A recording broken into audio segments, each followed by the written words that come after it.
बिस्मिल्लाहिर्रहमानिर्रहीम। अस्सलाम वालेकुम। किचन में दंदली में खुशामदीद। आज मैं आपको मक्खन से देसी घी बनाने का तरीका बताऊंगी, जो पहले कभी आपको किसी ने नहीं बताया होगा।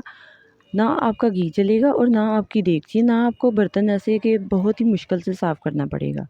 ऐसा तरीका जो कि आप आराम से घर में बना लें। वीडियो शुरू करने से पहले हमारे चैनल को सब्सक्राइब करें और नई वीडियो की नोटिफिकेशन के लिए बेल आइकॉन ज़रूर प्रेस करें।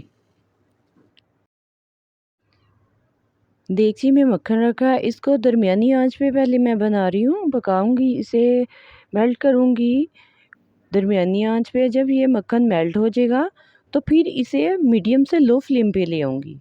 फिर हम चूल्हा जो है दरमियानी आंच से हल्का कर लेंगे और चम्मच से ऐसे आपने साथ ही हिला लेना है मक्खन को, ताकि ये जल्दी से मेल्ट हो जाए। और जब ये मेल्ट हो जाएगी, ये देखिए साइडों से जो हमारा मक्खन है वो मेल्ट होना शुरू हो गया और साथ ही आपको नज़र आ रहा होगा कि ये घी भी बनना शुरू हो गया। जब ये इस तरह पकने लग जाए तो इसे हमने हल्की आंच पे पकाना है। ये देखिए मैंने इसे 5 मिनट पकाया होगा हल्की आंच पे मक्खन को, तो ये देसी घी बन गई है। ये जो वाइट वाइट आपको नज़र आ रहा था ऊपर, वो ब्राउन हो गया। जब ये लाइट ब्राउन हो जाए और आपने देखा कि देगची के अंदर कुछ भी नहीं ऐसा जला हुआ या कोई मेहनत करने की ज़रूरत नहीं है।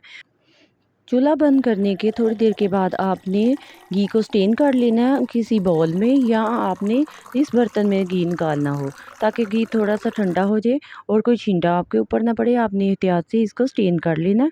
आपको मेरी वीडियो अच्छी लगी तो लाइक करें, दोस्तों में शेयर करें और मेरे चैनल को सब्सक्राइब करें। अल्लाह हाफिज़।